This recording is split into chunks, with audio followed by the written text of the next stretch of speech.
Olá, bom fim de tarde a todos.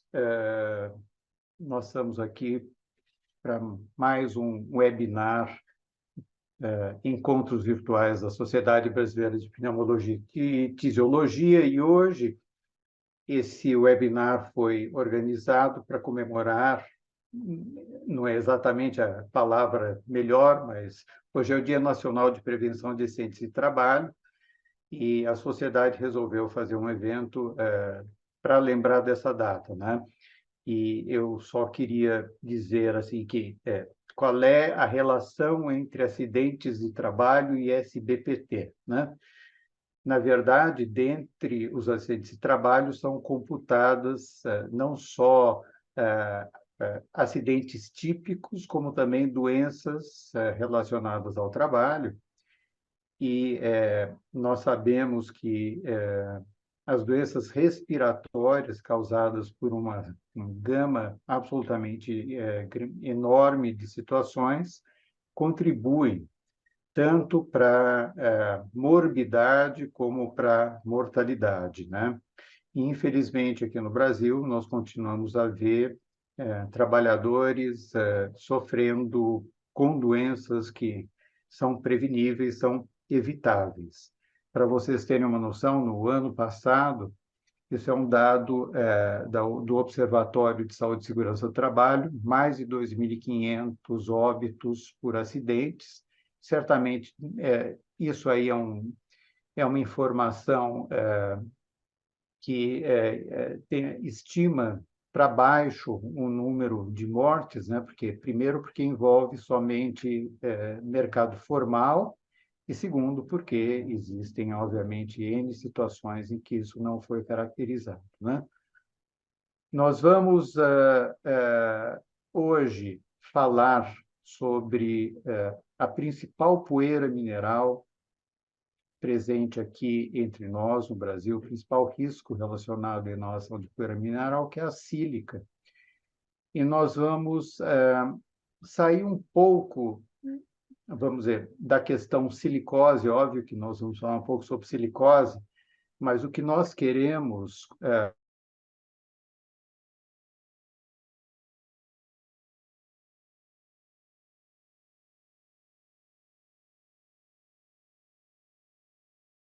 e nessa oportunidade, nós vamos estar falando exatamente sobre elas, porque isto não só amplia o leque de carga, de morbidade e mortalidade também pela questão da exposição acílica. Tá? Nós vamos ter a felicidade de contar com dois palestrantes, né? E a primeira é conhecida por todos vocês, a doutora Ana Paula Scalia Carneiro, e ela é pneumologista pela Sociedade Brasileira de Pneumologia, e ela é responsável pelo ambulatório de pneumologia ocupacional do Serviço Especializado de Saúde do Trabalhador do Hospital das Clínicas da UFMG e é ex-intensivista do Hospital do Servidor Público do Estado, em Minas Gerais.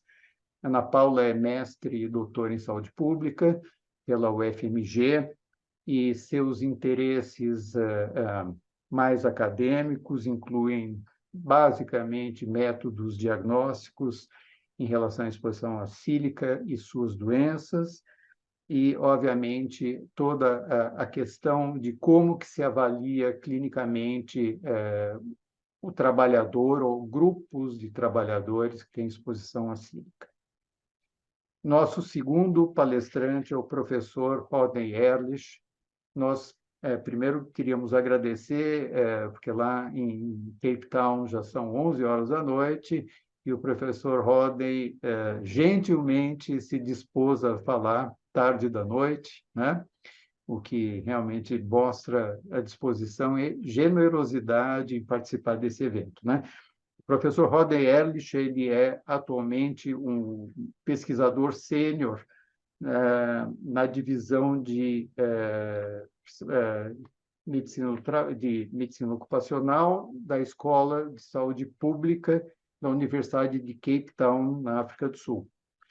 A sua carreira como médico basicamente envolveu prática clínica, muita atividade em relação ao ensino e também um trabalho importante em relação vamos dizer, lutar pelos, vamos dizer, por questões de melhorias de ambiente de trabalho. Ele foi, durante alguns anos, um co-editor-chefe do American Journal of Industrial Medicine, né, que certamente vocês devem conhecer. Os atuais interesses do professor Rodney incluem a história das ideias sobre a relação entre silicose e tuberculose, como que isso evoluiu ao longo das décadas, radiologia e os problemas relacionados vamos dizer, a separar o que é silicose, o que é tuberculose, o que é silicotuberculose, que às vezes é muito complicado do ponto de vista de imagem, e também ele é muito ativo em relação à questão de advogar no sentido de se manifestar publicamente, politicamente, sobre direitos à compensação de ex-mineiros que adquiriram doença durante o curso do seu trabalho. Então, a doutora Ana Paula vai falar em primeiro lugar, tem 20 minutos para fazer sua apresentação. O professor Rodney vai falar 20 minutos depois, eu estou controlando aqui no relógio, e depois nós vamos ter mais 15 a 20 minutos para discutir com vocês. Então, mais uma vez, agradecendo a presença da Ana Paula, do Rodney, agradecendo a SBPT, vamos dar início à apresentação da doutora Ana Paula agora. Olá, boa noite a todos. É um prazer estar aqui, tendo essa oportunidade de falar sobre um tema que, assim, gosto demais, né? Não precisa nem comentar sobre isso. O grupo de expostos à sílica é o nosso principal paciente lá do ambulatório de pneumologia ocupacional. Há mais de 30 anos esse ambulatório existe e diria assim que 70% da clientela é formada por expostos à sílica. Então, para mim é um prazer falar sobre esse assunto. E ao longo da apresentação, eu procurei misturar um pouco da nossa experiência assistencial com um pouco da literatura. Espero que fique interessante, que vocês gostem. Compartilhar meus slides.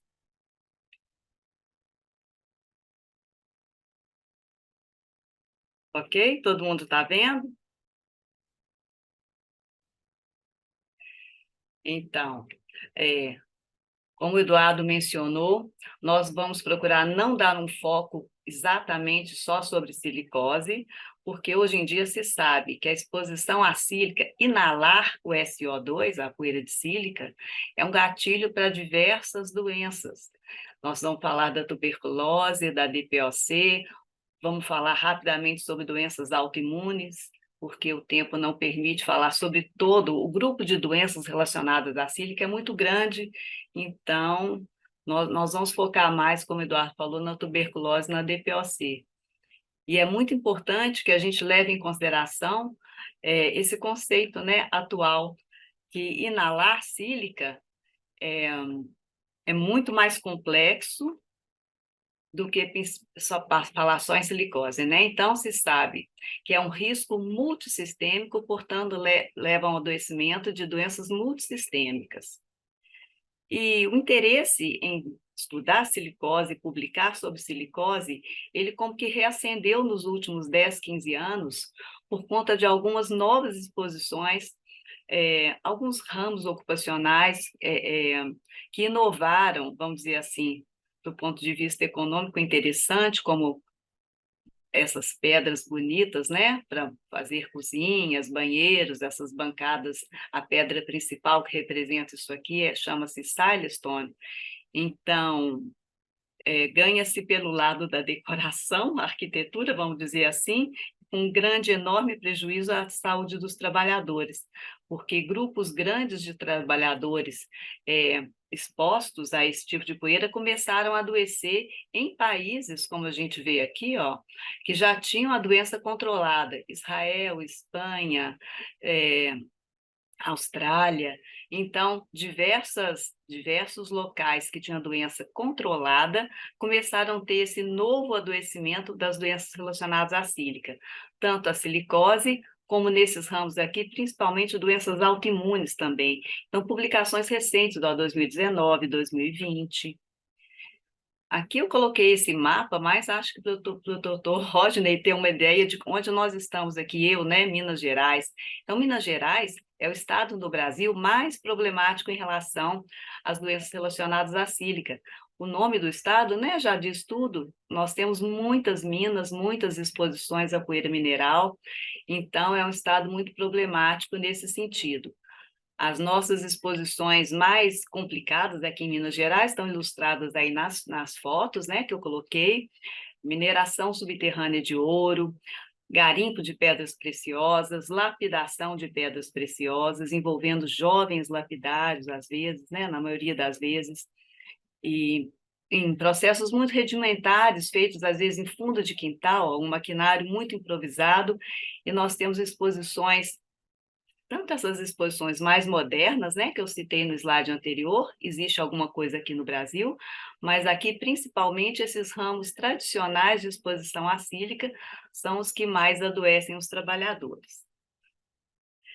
Então, há muito já se sabe que inalar sílica causa uma série de doenças além da silicose, né? A silicose é que na sua forma crônica, na forma subaguda, na forma aguda, aguda é mais rara, né, gente? Então, além da silicose, é inevitável não falar sobre silicose um pouco, mas além dela, já se sabe há muitos anos que a sílica é um gatilho que aumenta muito a incidência de tuberculose, e de uns anos para cá já tem se mostrado também que a DPOC ocupacional faz parte desse grupo de doenças, diversas doenças autoimunes, principalmente as colagenoses, também o câncer de pulmão. Bem, essa lista, né, com esses seis grupos de doenças, agrupando a sílica numa só, seriam 5 grupos de doenças. Isso aí, desde a década de 90, isso é bem conhecido. E tem uma rica literatura sobre esse assunto. Eu destaco aqui a monografia da Europeia, de 2020, que é muito boa, mas andando um pouco mais para outras doenças associadas à sílica, já se sabe hoje também, esse slide está com umas letrinhas pequenininhas, é claro que vocês não vão ter que ler tudo isso, mas eu destaquei em verde mais 2 doenças, além daquelas do slide anterior, que são sabidamente hoje relacionadas à sílica, que é a fibrose pulmonar difusa. Aqui eu não estou falando das massas de fibrose da silicose, eu estou falando da fibrose reticular difusa, até mais parecida com a FPI, e também da sarcoidose. Nós sabemos que a sarcoidose é uma doença de etiologia não definida, mas a inalação de poeira mineral serve como um gatilho para a sarcoidose. Então, todas essas doenças aqui listadas, ó, a DPOC ocupacional, as 2 verdinhas que eu acabei de falar, o câncer de pulmão, todo tipo de micobacteriose, não só a micobacteriose do Mycobacterium tuberculosis, mas as atípicas também, as doenças autoimunes, todas elas aumentam muito nos pacientes que inalam sílica. Eu estou aqui destacando inalar sílica para desprender também do conceito antigo, que era necessário ter silicose, a doença silicose, para adoecer dessas demais doenças. Hoje já se sabe que não, que as demais doenças elas podem acontecer mesmo no paciente que não tem a silicose. O agente é a sílica, não necessariamente a doença silicose vai acontecer junto, né? Então, as micobactérias, ó, acontecem de 2,5 até 40 vezes, 39 aqui no slide, mais do que na população geral. As doenças autoimunes também aumentam demais. Na artrite reumatoide, quando tem silicose junto, é chamada síndrome de Kaplan. Esclerose sistêmica progressiva, na presença de silicose, é chamada síndrome de Erasmus. Tem muita literatura sobre isso, nós vamos colocar à disposição no final. Então, falando um pouquinho aqui sobre a nossa experiência em Minas Gerais, no nosso ambulatório lá de pneumologia ocupacional do Hospital das Clínicas, nós temos cerca de uns 2.000 atendimentos expostos à sílica, e esse banco de dados, que eu vou mostrar aqui alguns dados para vocês, ele é um banco de dados que foi registrado com a finalidade assistencial. Então, ele tem muitas falhas. Eu não consegui, por exemplo, colocar os 2.000 pacientes. O banco ele é uma ferramenta mais para nossa do serviço do que necessariamente para pesquisa, mas como ele já é muito rico, tem muitos dados, acho que dá para a gente aprender muito com as coisas que estão lá, né? Então, vou mostrar para vocês um pouco do que nós temos conseguido de dados para a gente entender um pouco essa relação da sílica com o adoecimento. Então, eu trouxe aqui 1.555 pacientes nossos expostos à sílica, naturalmente, a maioria do sexo masculino, é inerente ao trabalho feito, né, com muita força física, na maioria das vezes. Eles são pacientes, em geral, jovens, a mediana de idade é 47 anos, que eu coloquei a média, e mais ou menos a metade deles já chega com diagnóstico de silicose radiológico, aqui eu estou falando só de radiografia de tórax. A primeira consulta, a primeira radiografia feita já mostra sinais de silicose em 43%. Eu optei aqui na apresentação por mostrar só dados de raio-x de tórax, porque um terço, mais ou menos, 500 pacientes têm tomografia. É claro que se a gente for analisar a tomografia, nós vamos aumentar a quantidade de diagnóstico de silicose naquelas formas incipientes, mas aí o N analisado vai diminuir, porque nem todos fizeram. Então, quando eu falar aqui de diagnóstico de imagem, eu vou estar me referindo à radiografia, ok? E o tempo médio de exposição desses pacientes nossos é 16 anos. Quanto ao tabagismo, 42% nunca fumou, ex-tabagista 40% e tabagista ativos 17,7%. Esse dado do tabagismo é interessante quando a gente for falar de DPOC, principalmente. Então, nós temos lá toda a forma de silicose, né, que vocês podem imaginar. Desde o paciente que é só um exposto que não tem silicose, e diversos graus da silicose simples na sua forma crônica, alguns vistos só por tomografia, até muito menos do que esse que eu mostrei aqui, né? Aqui é um exemplo de uma tomografia com pós-processamento em MIP, que ressaltou os nódulos, e a silicose pode agravar, pode formar as massas, até mostrar coisas como essa, né? Aquelas grandes massas que fazem cavitação central, tem que fazer diagnóstico diferencial com tuberculose, né? Obrigatoriamente. Mas eu não vou me delongar muito aqui falando sobre casos de silicose, não. Só para a gente relembrar rapidamente que existem diversos graus de silicose. Então, falar de silicose é muito complexo e variado em termos de gravidade, de imagem e clínica.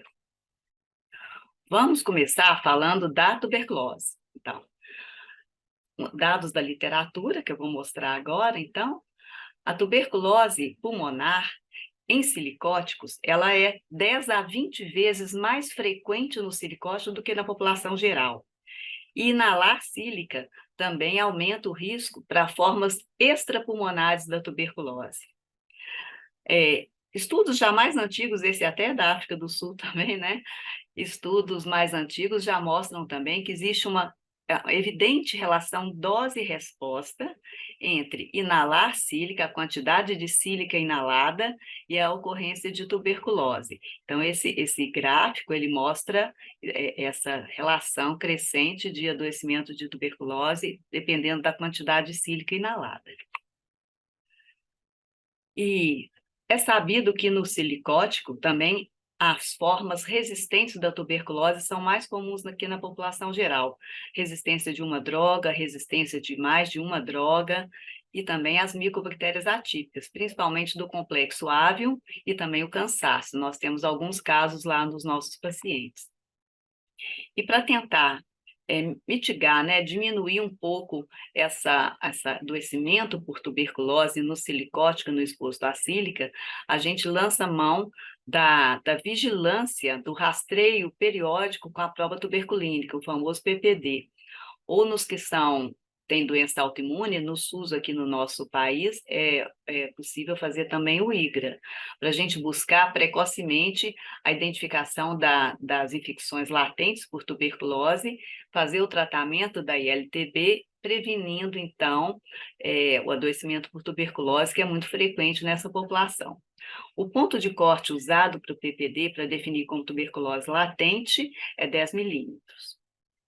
E o tratamento, lembrar também que para tratar tuberculose no paciente silicótico, o tratamento é mais difícil, a penetração de droga é mais complicada, então o Ministério da Saúde estende esse tratamento por 9 meses. Bom, vamos falar um pouquinho então lá sobre o nosso ambulatório. A gente lida com, como eu falei, é um banco de finalidade assistencial, então muitas variáveis, eu não consegui para todos os doentes, a gente vai perdendo muito dado à medida que eu for analisando algumas coisas aqui, vocês vão ver. Por exemplo, vamos, o Dr. Rodney ter uma ideia, eu acho que quando a gente falar da incidência de tuberculose aqui no Brasil, você vai achar que é muito pouca em vista do que é na África do Sul, né?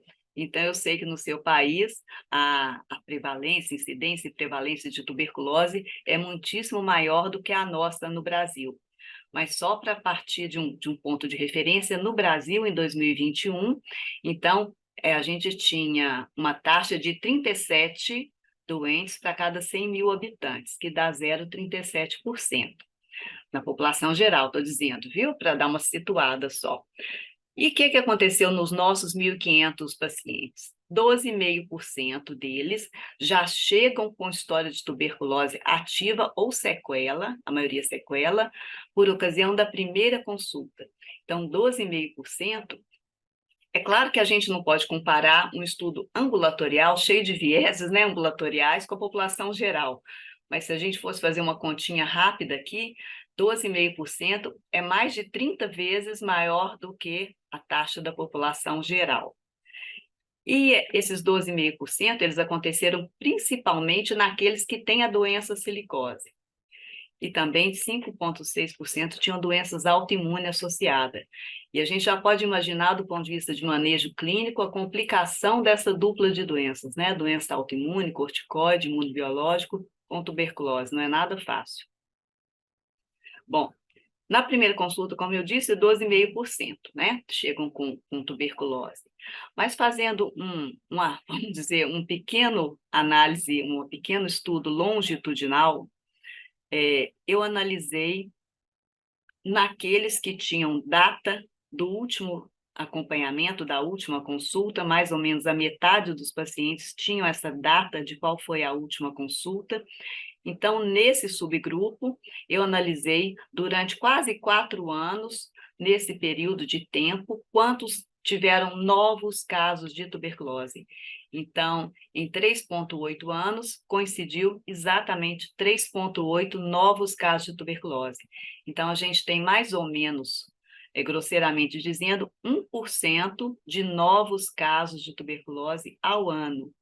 E aí aumentou ainda mais a relação com a silicose aqui, ó. Nos que adoeceram durante o segmento, 84% tinham silicose e 16% tinham doença autoimune. E quanto à localização dos 178 casos de tuberculose, a maioria foi pulmonar, seguida pela pleural, mas também tivemos casos de linfonodal, pericárdica, óssea e de vias urinárias.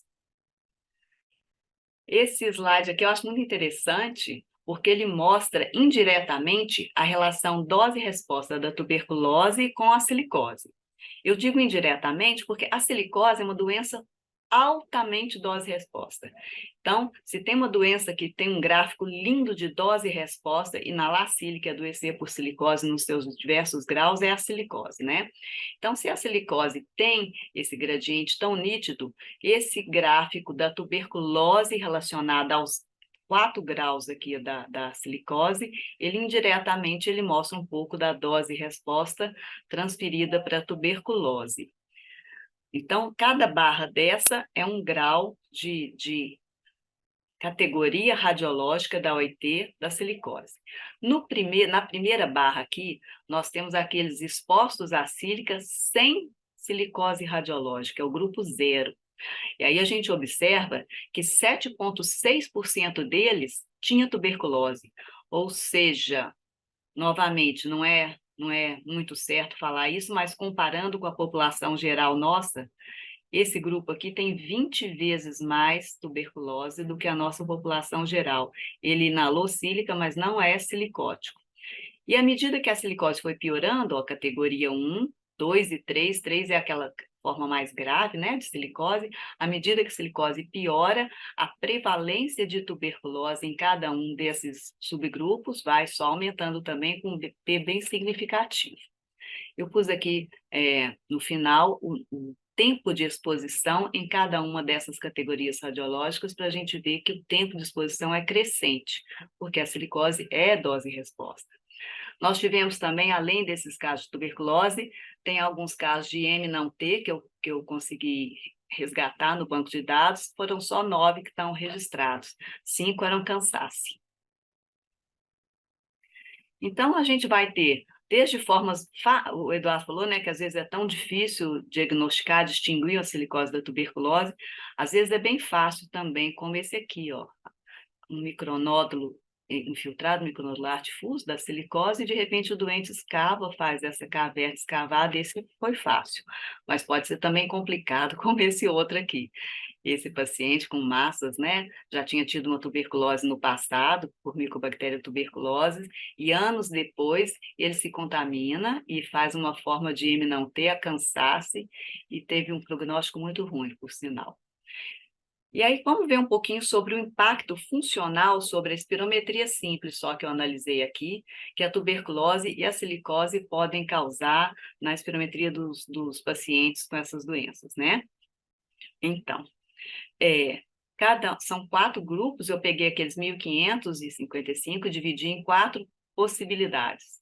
A primeira coluna aqui, eles não têm nenhuma das doenças das duas aqui em questão, os pacientes sem silicose e sem tuberculose. Olha como que a função pulmonar deles é boa. Tem um VF1 de 88%, com a relação VF1-CVF de 0,75. Então, eles eram normais, sem tuberculose, sem silicose, função pulmonar normal. Aqui eu isolei só os que tinham silicose sem tuberculose.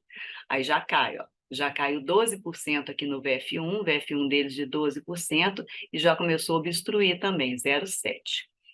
No terceiro grupo, eles não tinham silicose, mas tinham só tuberculose. Mesma coisa, doença obstrutiva. VF1 caiu para 74%, ó, caiu já 14 pontos, e mais, né, que 14. E o difenô também obstruiu, 0,65. E o pior de tudo, aí quando elas ajuntam, né, a famosa sílico-tuberculose. Aqui nesse último subgrupo, eles tinham silicose e tinham tuberculose.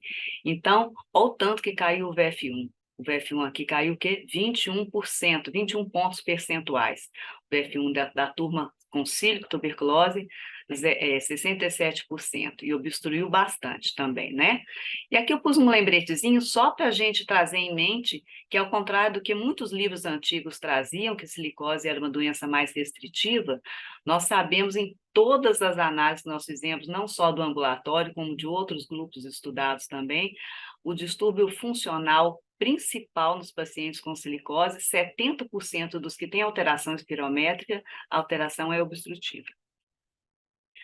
Então, para minimizar tudo isso aí sobre o impacto da tuberculose na silicose, a gente lança a mão da prova tuberculínica, o famoso PPD. E o que eu achei lá nos nossos 1.500 pacientes? Muita perda de dado, né? Infelizmente, aqui assim a gente perdeu dado demais. No começo, esse dado não era registrado em banco.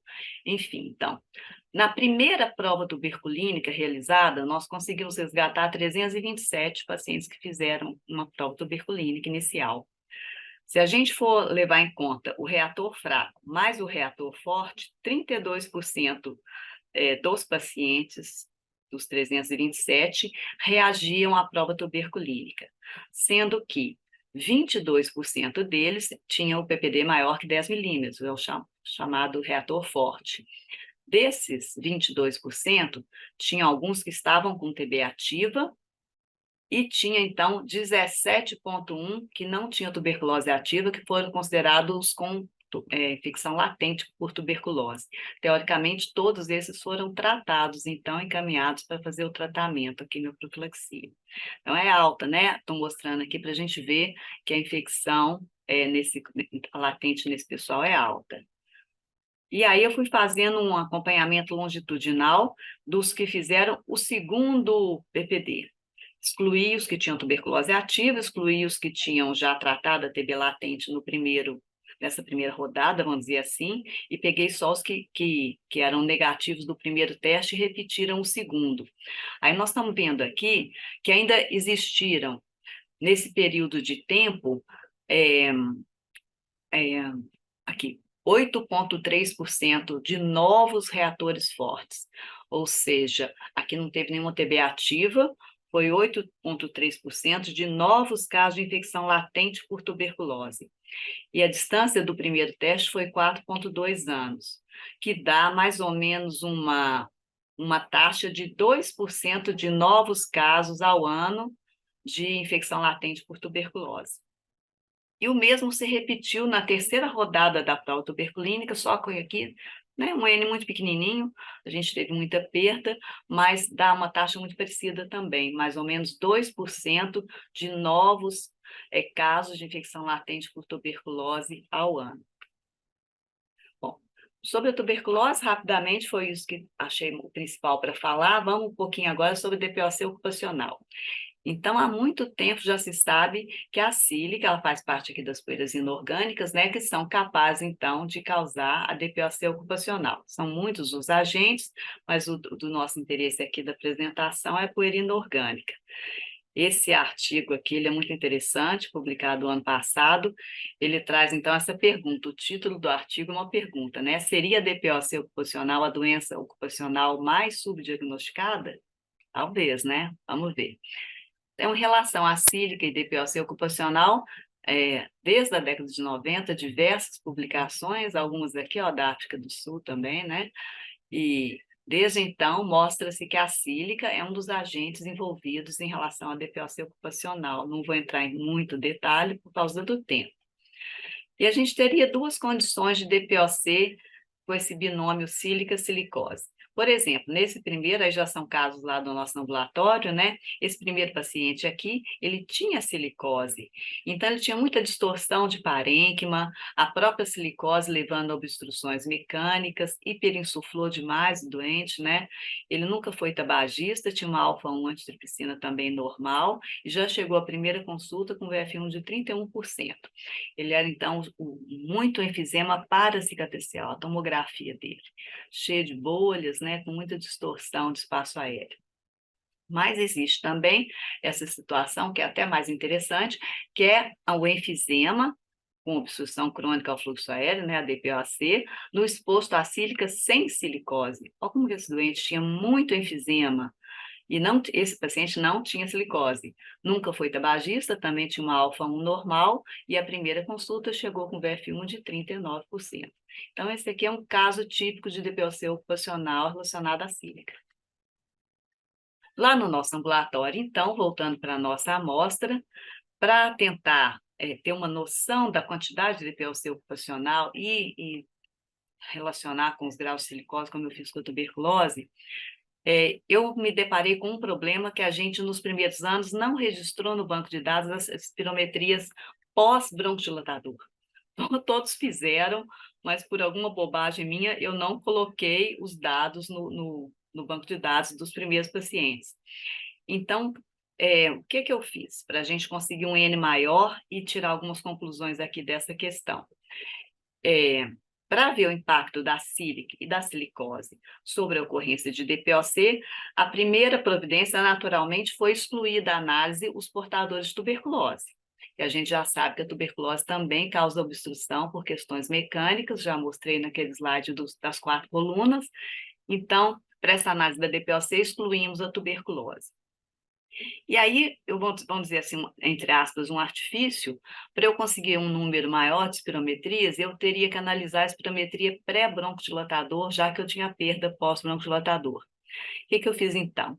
Eu retirei todos os pacientes que tinham asma, que esse registro era muito fidedigno no banco de dados, os portadores de asma. Então, excluindo em primeiro lugar, os de tuberculose, depois eu excluí os de asma. E aí eu comparei o difenol, o VF1-CVF pré-bronquidilatador com pós-bronquidilatador dessa turma com os que tinham realmente a espirometria pós-bronquidilatador, para ver se eles eram correlacionados. E a gente viu que sim. Eles tinham um coeficiente de Pearson, de correlação, altíssimo, né? 0,96.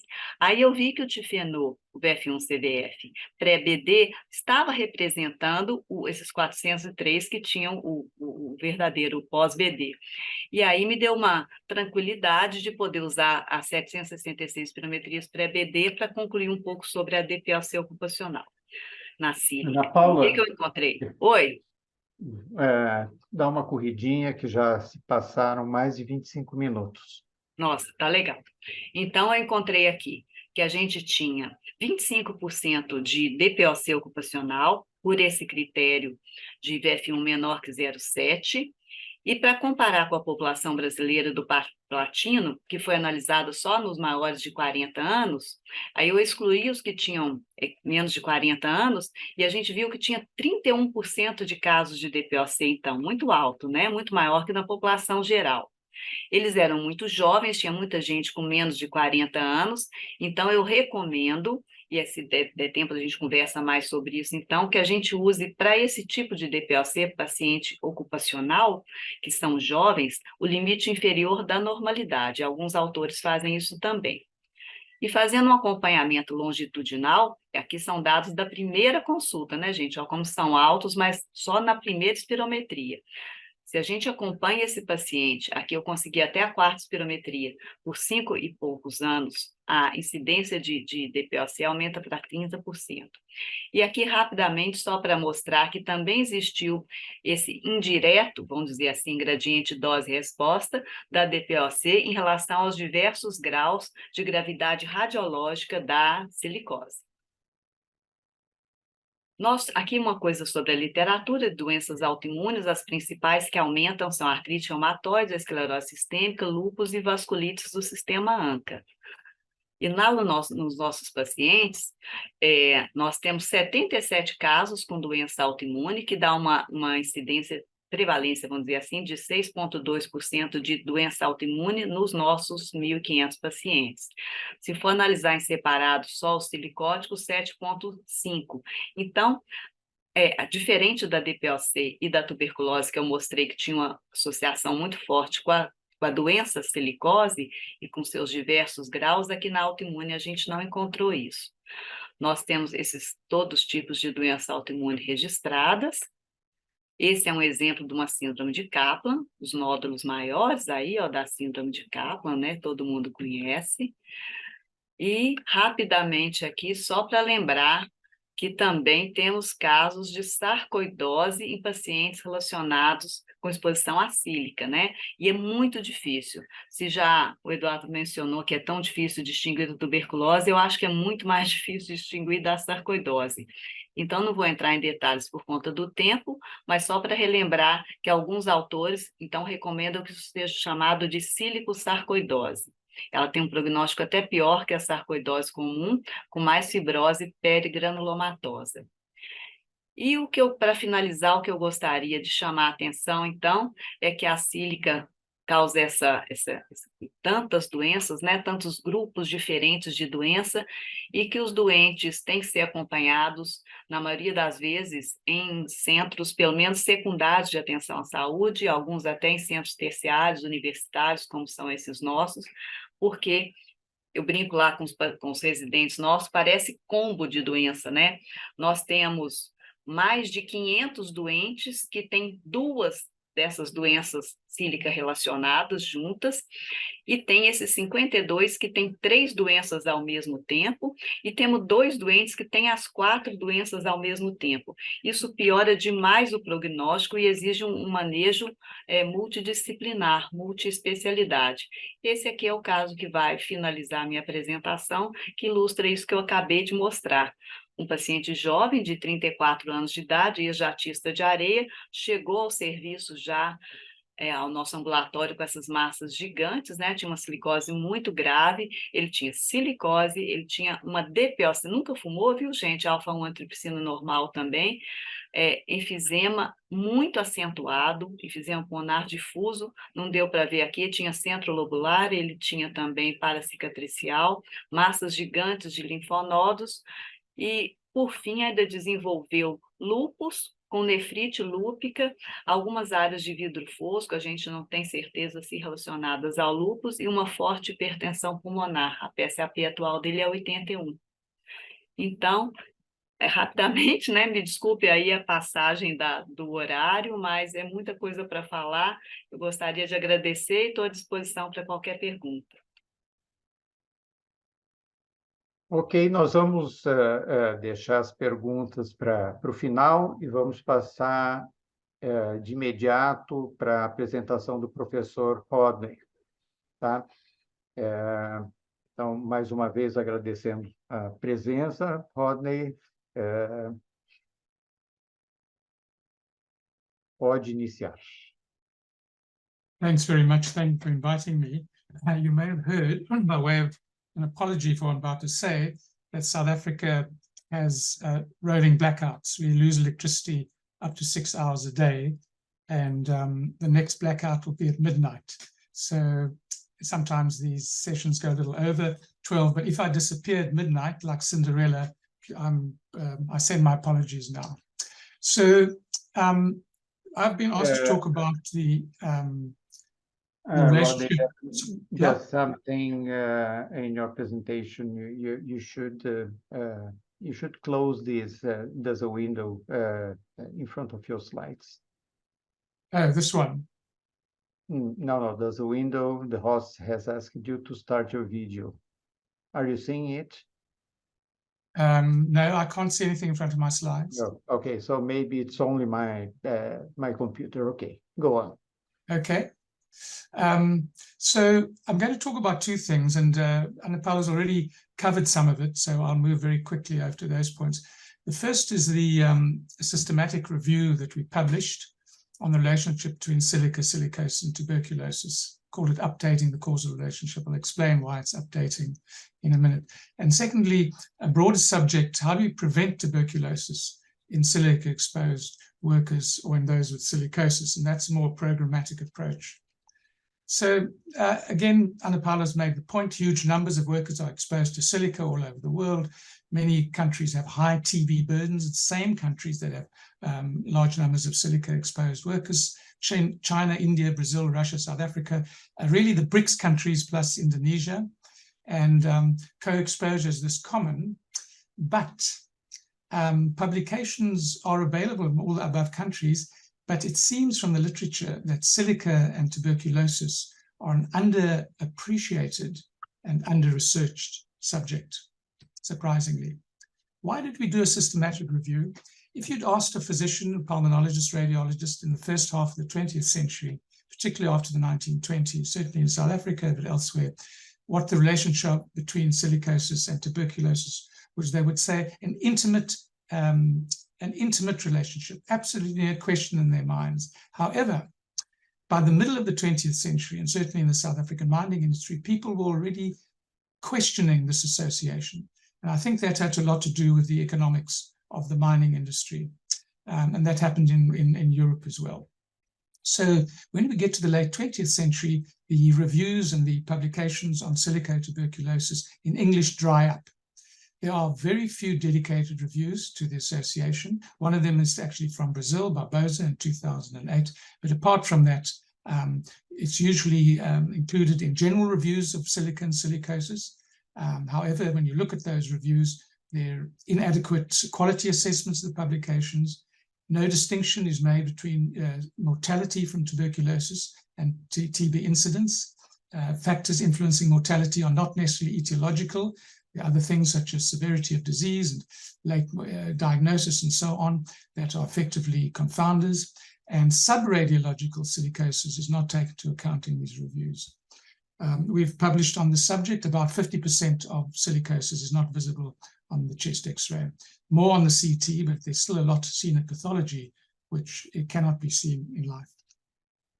So the objective of our review, I'm going through this quite quickly, not going through the details, was to review the relationship between silicosis and tuberculosis, and then controlling for silicosis, to look at the relation between silica exposure and tuberculosis. And secondarily, to identify a threshold of effect. For preventive purposes, what we really want to know, and what the industry and the preventive institutions of society need to know, if people work below a certain concentration of silica, will silicosis be averted, and similarly tuberculosis. We took only English language studies after 1970, which is a problem because there is in fact a large literature on PubMed in languages other than English. We used only case control or cohort studies where the methods of diagnosis of silicosis and TB were specified. It's a problem of a lot of the work we've all done: cross-sectional studies, descriptive studies, surveillance studies.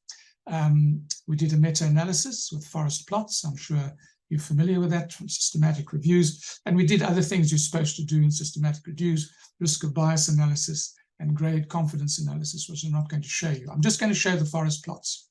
Okay, this is the relationship between silicosis and tuberculosis. They're stratified into low intermediate tuberculosis countries, which was Taiwan, Iran, Denmark, Sweden, and I can't remember one other. But anyway, and high tuberculosis burden countries, all of them South African. So that's a limited range of countries. The total, or sorry, the average relative risk was 4. In other words, if you combine all these studies and add in all their weights that they contribute, on average, the increase in the risk of TB among those with silicosis is 4. So I think that's, to us, that confirms the literature, and it gives us something to work with as a sort of strong figure based on our high confidence. I'll come back to that.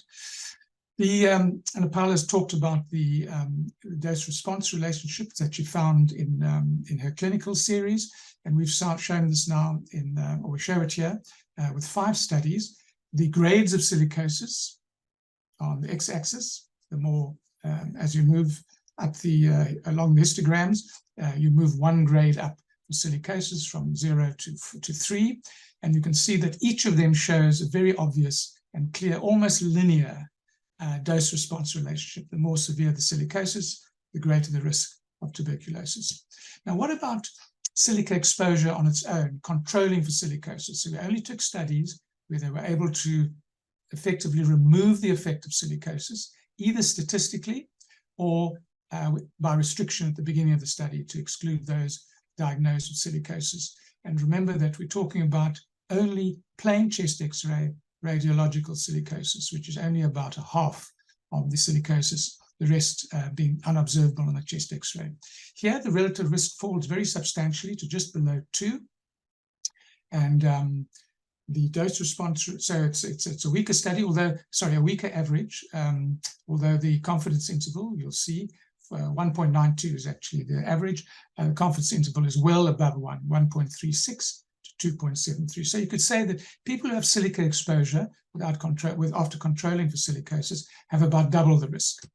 The dose-response relationship, so here we had to look at various metrics because most studies do not have measures of cumulative dust. In fact, we could only find one study, the NIJDO study of 1998, which was able to get dust measurements. The rest, years of employment, working in a non-dusty versus dusty job, and surface versus underground, no exposure versus any exposure. So many different metrics, and you can see the dose-response relationship obvious in some studies, less so in others. So a little bit less convincing than for silicosis alone. So there are a couple of things that come out of the study. One is that the effect of silicosis and tuberculosis does not require, the etiological effect of silicosis and tuberculosis does not require high exposures, because in the dose-response series that we showed, the effect of tuberculosis increased risk is apparent at a relatively low ILO grade, as low as 1.0. Borderline silicosis, you can already see increasing risk. And the study by NIJDO, who had autopsy data, it appears that even with subradiological silicosis, the rise in TB risk can be discerned. Because there has been an argument in the past that only serious silicosis, tuberculosis, only associated with severe silicosis. That is not the case. Could we find a threshold for silica alone? We could not, and the reason is that there are insufficient studies providing the relevant dust, respirable dust information that would enable us to identify a dust threshold. The overall findings, to summarize, very high confidence in a strong association between silicosis and TB, low confidence, and I'm using a terminology from the grade confidence, the grade quality of study, also quality of evidence schedule, low confidence in the effect estimates for silica, controlling for silicosis, fewer studies, indirect surrogates for dust, and not entirely consistent. However, there's still a suggestion of a dose response between silica dust and tuberculosis. And if you take the biological evidence from laboratory studies, very strong evidence. Now, even there, a lot of the biology seemed to dry up in the 1970s, and we've looked for biological studies of silicosis and tuberculosis. There are very few after the 1970s, and some of them are genomic, which is a bit outside my normal range. Okay, I'm now going to switch to make use of the time we've got to programmatic approach to how do we prevent tuberculosis in silica-exposed workers. So the first two I'm not going to talk about really, I'm just going to mention them. You control the exposure so that people don't get silicosis. Obvious, complicated to do, particularly as doctors, but that would be your first step. Secondly, treat the risk factors for tuberculosis. In South Africa, HIV is a very powerful risk factor for tuberculosis, and about one quarter of gold miners are HIV positive. That's declining now, perhaps. So now we have a triple burden of HIV infection, tuberculosis, and silicosis among our gold miners. You want surveillance for early diagnosis and treatment of B. This is in silica-exposed populations. How often should you be doing, ideally, surveillance? So these are silica-exposed, not silicosis. In South Africa, gold miners get examined annually. That's quite a heavy cost burden. Some cases, or sometimes even twice a year. The regimen, the regimen for treatment is standard, so there's no alteration for the treatment of silica-exposed workers in South Africa. TPT, TB preventive treatment, a huge trial of about 18,000 gold miners, but in the 2000s, conducted by Gavin Churchard and his group, and they randomized mines to receive INH for 6 months, and the others not, or just sort of clinical treatment as usual. What they found was TPT works. I mean, INH worked, TB was controlled, and the incidence fell. But as soon as the trial ended, the incidence of TB returned to the pre-trial levels in those mines. In other words, it was not capable of preventing TB at the population level in silica-exposed workers. That was published in New England Journal of Medicine. The reference is at the end. Okay, so now I just want to, my last 3 slides, I'm going to talk about silicosis, where I think it's much easier to focus. So firstly, latent TB infection status. It seems that Anapala's clinic, that's quite common. It is not common in South Africa. And the reason, I don't want to go into too much detail, but we'll mention some of the problems. But one of the questions that has come up, do you use TST or do you use IGRAs? And that seems to be a matter of local local choice. IGRAs are easier in a sense logistically, and you have to do a blood test. TST, people have to come back for 48 hours, and there's a problem. BCG vaccination is universal in South Africa, but that's a matter of choice, and I think those studies still have to be done. Excluding active TB, which you have to do before you do TPT, is more complicated in someone who has silicosis, because now these are people who have silicosis. Often they have had their previous TB, so now you've got post-TB changes, and they also are symptomatic due to non-TB lung disease. So it reduces the specificity of the chest X-ray. So you've got to be very careful before putting silicotic people with silicosis on TPT. But the big problem really is program barriers. Acceptability of the miners has never really been tested. These are people who are not otherwise well. Compliance in the studies that have been done is relatively poor. And the cost, healthcare cost and the effort, including follow-up, is really a problem for a health system already struggling to treat active TB. And then, of course, as we've seen from the trial that I've just mentioned earlier, the problem of reinfection. People are treated with TPT, they go back to the same environment with high exposures to tuberculosis. Anyway, South Africa does have a published regimen for silicosis, 3 months rifampicin and INH weekly, or 12 months daily INH. But as I say, it's not much pursued in working miners and ex-miners, not at all. A second way to prevent, to control TB in silica-exposed populations, make sure, if you can, that you have they're part of a good TB program. This is to prevent tuberculosis. And the reason, okay, this applies to everybody, not only to silica-exposed workers and those with silicosis. The problem is, Ana Paula has shown, the thing that makes people really sick, the thing that really makes silicotics sick is tuberculosis. We've seen it in our clinics and it's been shown again and again in studies. The prognosis is greatly worsened once they get to B. The lungs very seldom return to complete, to their prior state, which is of course silicotic.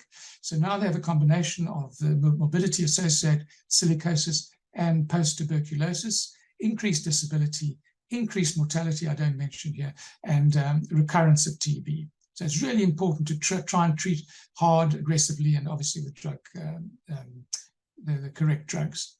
What is the length of treatment for people who have silicosis? The literature, there have only been, I think, 3 trials in the last 50 years. In South Africa, the mining industry said 6 months, the worker was done. 5 or 6 months is sufficient. Work in Hong Kong said, no, you'd need at least 8 months. And there's very little guidance on this. And what the guidance there is does not, in my mind, stand on strong evidence. Some people will treat just because of the ignorance and rather err on that side. So we need more evidence there. And then we need to follow up these miners, as Ana Paula has at her clinic. Unfortunately, we have a huge number of ex-miners to no follow-up. So we don't have the rates for recurrence, for relapse and recurrence that we should have, which gives us an idea whether we're making any impact. And the last way to prevent TB in silicosis is to remove those with silicosis from exposure, ideally to low or zero exposure job. Now, why would you want to do that? Why would you want to interfere with someone's livelihood? Well, we believe that it will limit the progression of silicosis, irrespective of how many years they've had. It will reduce the risk of TB recurrence, other complications, of course, cancer, autoimmune disease. We must also ask ourselves where some of the pressure doesn't come to protect the employer. This is particularly for employer-run services, to protect the employer from further or future liability. However, to answer these questions in their generality, the evidence base for all these statements is weak and not entirely consistent. What about removal from employment? Now, this is the problem, you see. If you can deploy someone to a lower exposed job, even though we perhaps don't know what the threshold is, that's one thing. But what about telling someone that's it, they're out of the industry, without taking into account their age or years of exposure, their clinical status, are they severe, accelerated, or mild? We've seen many cases of mild silicosis that do not progress, without taking into account their social security and employment prospects, and of course, in compliance with the legal, whatever is required legally in different countries. So I think this is just an approach I'm talking about. We need to think about the cost benefit to the affected worker, and that really depends on balancing these factors. And in my view, it's not entirely a medical decision. This is something, of course, we'd like to debate, and it will vary from country to country and from industry to industry, depending on social security and other job prospects. But I'm going to leave it with this controversial point. I'm going to leave it there. Thank you very much. I just had to get in before midnight. I'll stay on the line, but if I disappear, thanks very much for inviting me. Muito obrigado, professor Rodney, por se manter no tempo e por trazer essas informações. Nós estamos abertos agora para questões né? E nós esperamos que não cortem a luz em Cape Town, para você ficar mais alguns minutos conosco, tá? Eu não estou vendo aqui nenhuma questão no momento, então eu vou começar com uma questão para o professor Rodney, que é exatamente acerca de se existe algum programa, mesmo que seja privado, empresarial, ou algum programa público de, vamos dizer, de controle de infecção latente de tuberculose em mineiros na África do Sul. Se vocês têm algum programa de vigilância implantado, seja ele público ou privado. E como, se há, como que ele é feito? Well, I think the trial of that, that huge trial in the 2000s, the Tabela trial, was designed to show that you could put the whole mining industry, everybody working certainly in the gold mines with a lot of silica, on INH, and you could really bring down the TB rates. Unfortunately, the trial showed it didn't bring down the TB rates. So I think that a lot of the enthusiasm for using TPT for miners in general. Silicosis, I think there are some mines, but I think it depends on the company, where the doctors will put working miners on TPT, but there's no monitoring or publication. We just don't know. When I speak to people, say, yeah, and I've seen patients, ex-miners, who have been on TPT. So it's certainly not a widespread program, and it's not a well publicized program. Once, of course, the miners leave, definitely not. So remember that many of the miners go back to other countries, Eswatini, Lesotho, poorer countries, Mozambique. These are some of the poorest countries in the world. You could hardly call them countries because they're in Mozambique, of course, tragic. But so, just to keep the health services going there is a big enough task. So to me, TPT is a good idea, but its time never seems to come unless you're very well organized and you can follow up the workers. So you need people coming back to your clinic, and you can treat them like you'd like to treat any patient. But many migrant workers, they just simply don't have that sort of access. As I say, in the mines, and so we haven't lost interest in it. And it's because it's one of the few modalities that we can try and use to reduce TB, but that's unfortunately the state of play. Nós temos uma pergunta aqui do Ubiratã. É uma pergunta tanto para a Ana Paula como para o Rodney. Vocês têm estudado possível efeito no aumento da incidência de hipertensão arterial em expostos à sílica? Uma boa parte da sílica inalada são partículas finas, e com estudos sobre a poluição do ar evidenciam essa associação. Então, relação entre exposição à sílica e hipertensão arterial.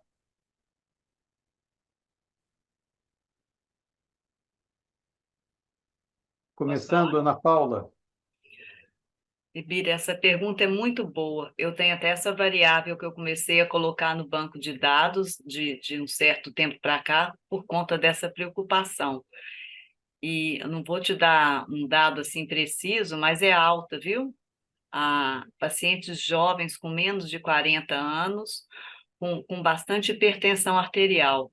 Eu arrisco a te dizer que com menos de 40 anos eu tive 30% a 40% de pacientes hipertensos.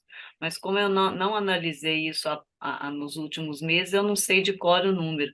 Mas é uma preocupação assim, bacana, legítima, que também nos ocorre, e não só a hipertensão arterial, mas doença de coronária, né? Eles têm muita coronariopatia, intuitivamente falando, né? Não contabilizei a coronariopatia, mas doença renal de um modo geral, hipertensão arterial e coronariopatia são preocupações mais recentes e nos parecem que são altas também. Gostaria de ouvir o Dr. Rodney e você também, o que você tem achado aí em São Paulo?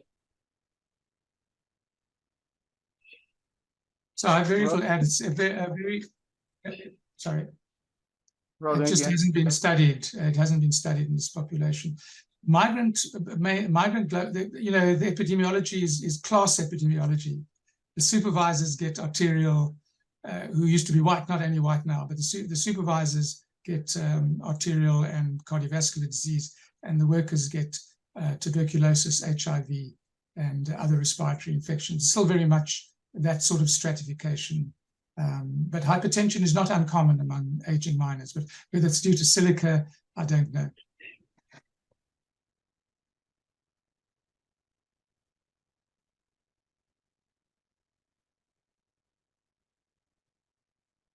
Ok, outras questões. A questão da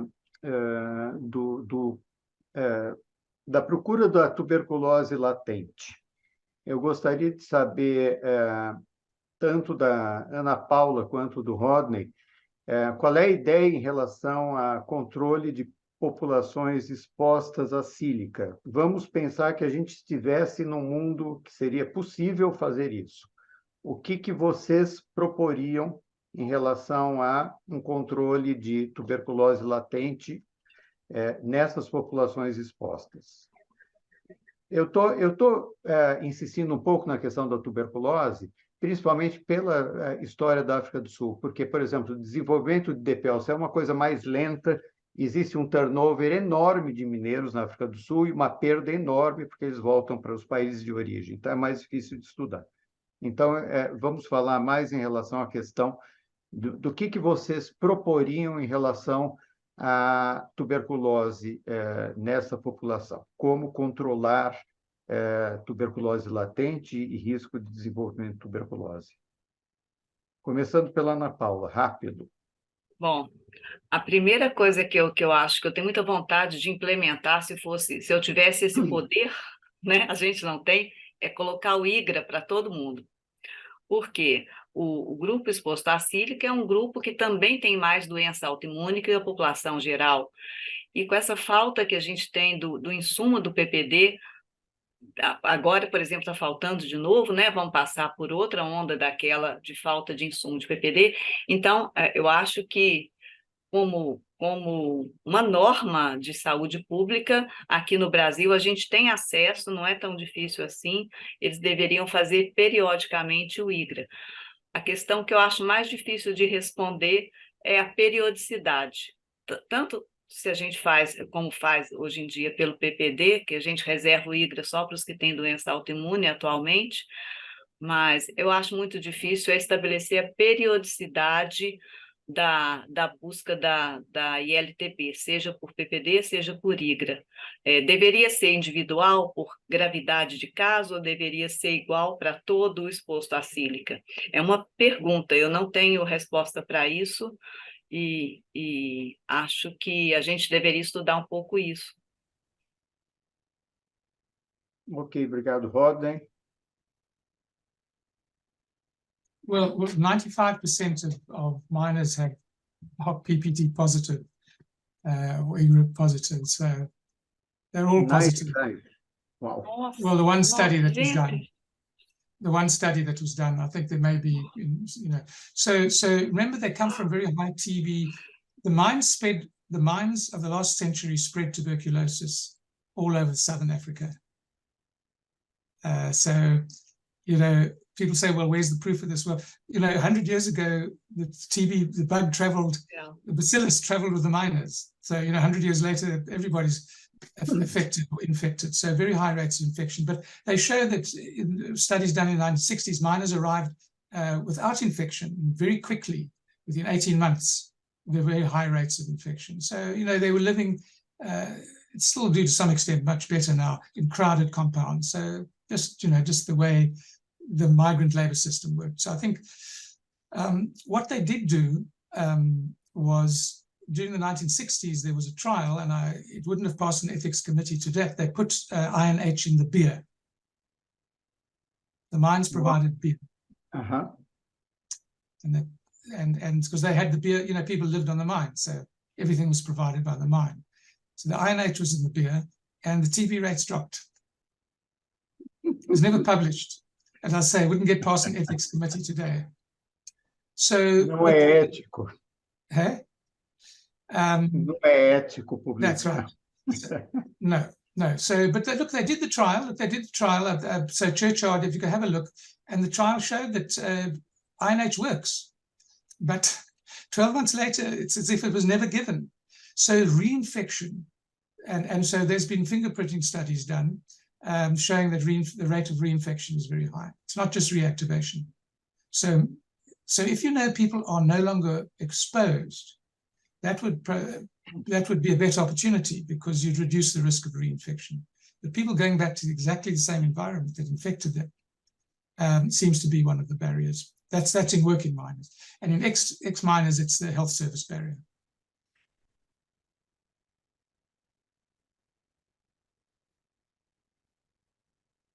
Bem, nós já passamos 11 minutos da hora.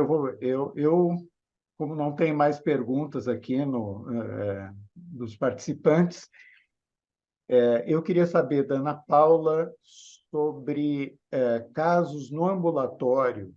Se vocês já tiveram casos no ambulatório de associação entre exposição acílica e diagnóstico de sarcoidose. Se o paciente chega no ambulatório com diagnóstico de sarcoidose, ou se vocês, por algum motivo, tiveram que pedir uma biópsia, seja lá por quê, e a biópsia veio com diagnóstico de sarcoidose. 3 casos.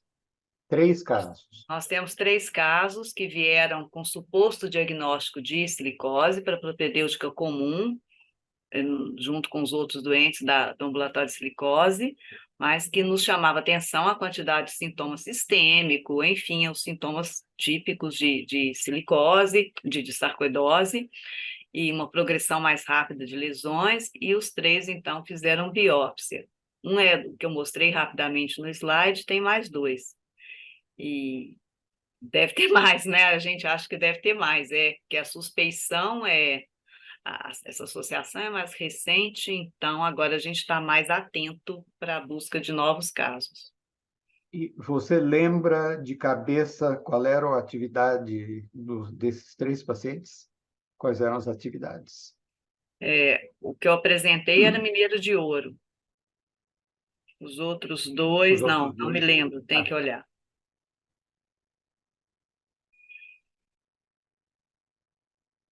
Tem mais uma questãozinha aqui. Uma questão do Carlos Titbo. Para Ana Paula, no estudo da UFMG, como foi discriminado o impacto da TB e silicose sobre o VF1, considerando a dificuldade no critério diagnóstico? A resposta para isso. Tem algo mais em que eu possa ajudar? Então, o Siri está tentando responder aqui do meu lado. A DPLC não estaria presente... Tem algo mais em que eu possa ajudar? Não. Ok. A DPLC não estaria presente insidiosamente nesses 2 grupos, só silicose e só tuberculose, uma DPLC incipiente causando essa perda funcional? Poderia sim. Poderia ter DPLC em todos os grupos. Aquela tabela que eu mostrei das 4 colunas, ela não foi controlada para DPLC. Aquilo foi uma análise rápida, não foi uma análise multivariada, eu não excluí daqueles grupos a DPOC. Então, grosseiramente falando, o que eu encontrei foi daquela forma, silicose e tuberculose. Essas 2 foram analisadas, mas sim, Titbo, eu acho que pode ter influência de DPOC subclínica que não tenha sido investigada, por exemplo, com tomografia. Tenho muita vontade de acabar de estudar isso e analisar. O dia que eu tiver uma resposta melhor, eu te aviso. Ok. Bom, o professor Rodney desapareceu. Devem ter cortado a luz lá em Cape Town. E já são 7h15 aqui na nossa terrinha. Vamos, então, agradecer primeiro a própria SBPT, principalmente na presença da Iane, que vem, vamos dizer, organizando esses webinars, o Jorge, a Amanda, intérprete excelente também, como sempre, e agradecer a Ana Paula pela montagem da aula, que realmente são muitas informações, né? E, vamos dizer, é a maior experiência que a gente tem do ponto de vista de avaliação de pacientes expostos à sílica. E agradecemos muito ao professor Rodney Ehrlich, né, pela disponibilidade. E, enfim, é uma coisa muito curiosa da gente ver que a África do Sul, eles têm um nível de prática médica que é muito bom, eles são muito bem formados, mas o nível de, vamos dizer, organização social da África do Sul realmente muito complicado e nós, nesse ponto, temos mais possibilidade de fazer vigilância, de seguir populações do que eles, principalmente nessa área de mineração. Boa parte do pessoal exposto à sílica na África do Sul vem de outros países da região e eles comutam o tempo inteiro. Então, realmente, é um problema muito sério, principalmente para eles terem condições de estudar essas doenças associadas à sílica, cuja latência é mais longa, tá? E só dizendo mais uma vez que essa aula vai estar gravada e vai ser disponibilizada no site da SBPT.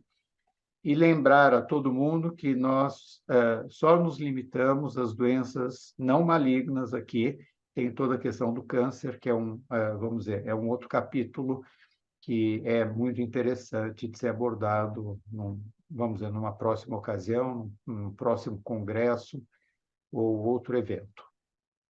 Tá? Então, eu agradeço a todos. E alguma palavra, Iane?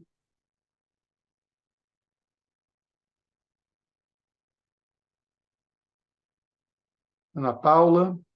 Olá, então, não, também agradeço, assim, a experiência, a realidade deles é surreal, né, na África do Sul, a quantidade de HIV, de tuberculose, é surreal para a gente, fica até difícil de comparar com os nossos, mas muito interessante, foi um encontro muito bom, pena que ele saiu agora no final, mas acho que está disponível, né, qualquer coisa dúvida da plateia ou nossa, nós temos a facilidade de contato e é produtivo que isso se mantenha em conjunto com eles. Obrigada a todos, boa noite. Boa noite, então. Obrigado.